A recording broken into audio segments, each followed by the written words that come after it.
Hello, my name is Carole Johnson. I'm formerly councillor for Ashley Ward and also Deputy Lord Mayor for Bristol City Council, currently the interim chair for St Pauls Carnival. I'm mother of 2 primary school children and I myself was born here in the UK, although I am the proud daughter of 2 Jamaican parents, Winston and Patricia Johnson. My parents moved here from Jamaica separately to London and Birmingham in 1959 and 1961, respectively.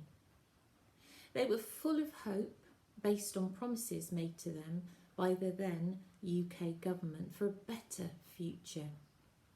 But my parents, like many others of their generation, were subsequently bitterly let down by the government.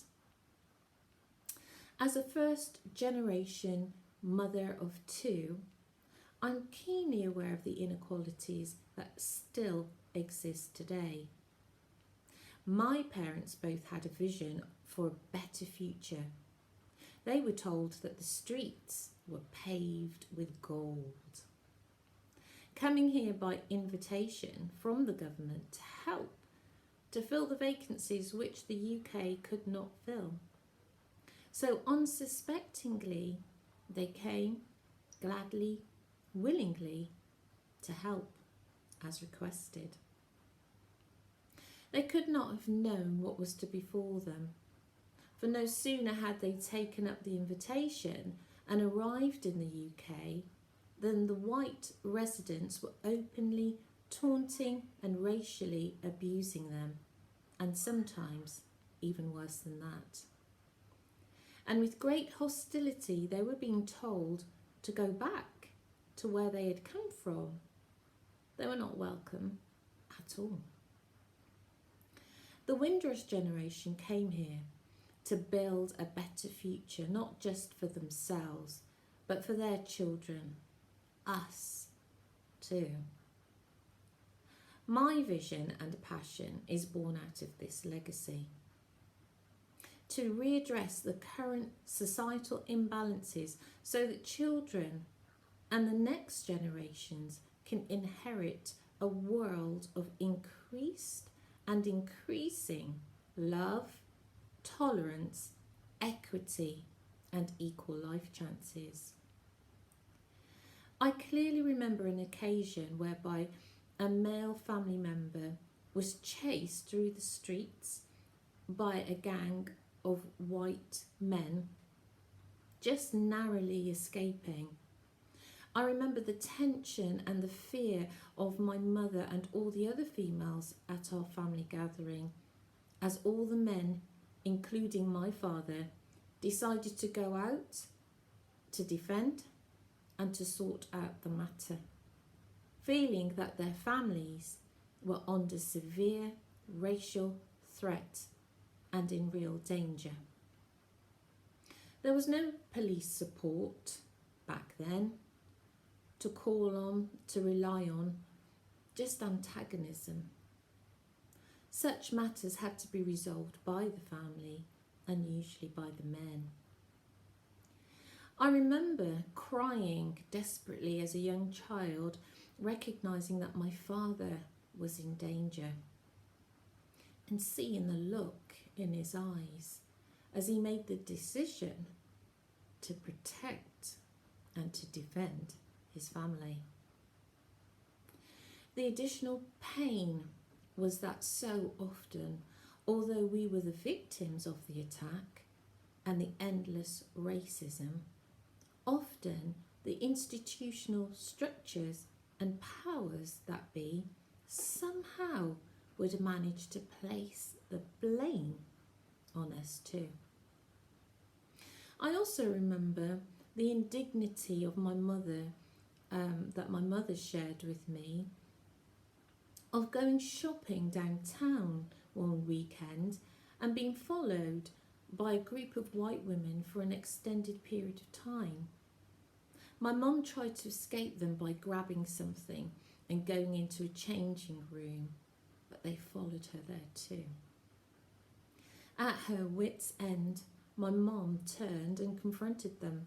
She asked what they wanted and why, they were following her. To my mother's amazement, the white women stepped forward and told her that they wanted to see her tail. My mother could not believe the level of ignorance and walked away in disbelief. Despite all of this, my memories are also filled with stories of Brer Nancy playing Pickup Jack and singing folk songs like Come we go down Emmanuel Road, Gillam boy, to go Brook Rockstone, Gillam boy. House parties, dancing to reggae music and Jamaican food. Of dignity and love and a deep, deep, deep sense of pride of who we were and where we came from and why. The Windrush generation did us proud. I don't know that I could have done better than they did in these circumstances that they had to face. But they were wronged in so many ways, yet their spirit, their presence cannot be denied. It is in this light, and in light of all of these things, that we must pick up the baton as it's been passed on to us now. And our work to secure the promises our parents suffered and sacrificed for must be made. Our leadership in BME communities, personally and professionally, must continue to be through the lens of the Windrush generation. We must continue to support, document, and celebrate the contributions of the Windrush generation in Bristol, in British society, and across the African diaspora. Like many others, both of my parents are now deceased. My commitment to telling the story of their lived experience is even stronger now.